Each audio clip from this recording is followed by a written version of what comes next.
राधानगरी धरणाच्या सुरक्षेसाठी महत्त्वाची पायरी उचलण्यात आली आहे। महापुरावर नियंत्रण ठेवण्यासाठी आणि धरणाच्या कार्यक्षमतेत वाढ करण्यासाठी पुढील वर्षी नवे 6 दरवाजे बसवण्यात येणार आहेत। या नव्या यंत्रणेमुळे कोल्हापूर आणि सांगली जिल्ह्याच्या सुरक्षिततेला मोठा दिलासा मिळणार आहे। कोल्हापूर जिल्ह्याच्या महत्त्वपूर्ण राधानगरी धरणात लवकरच एक मोठा बदल घडणार आहे।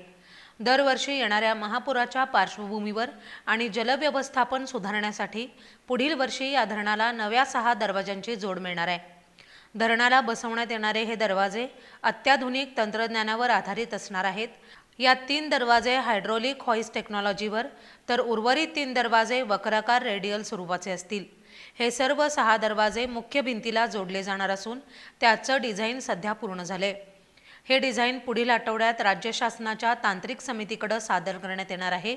या कामासाठी महाराष्ट्र रेझिलियन्स डेव्हलपमेंट प्रोग्राम अंतर्गत जागतिक बँकेच्या मदतीने निधी उपलब्ध होणार आहे। राज्य तांत्रिक समितीची मंजुरी मिळाल्यानंतर स्टेअरिंग कमिटीकडे प्रस्ताव जाईल। त्यानंतर प्रशासकीय मान्यता आणि निविदा प्रक्रिया सुरू होणार आहे। विशेष म्हणजे राधानगरी धरणाची ओळख असलेले 7 स्वयंचलित दरवाजे मात्र कायम ठेवले जाणार आहेत। हे दरवाजे पावसाळ्यात आपोआप उघडून विसर्ग सुरू करतात आणि यामुळेच धरणाला संपूर्ण देशभर ओळख मिळाली आहे।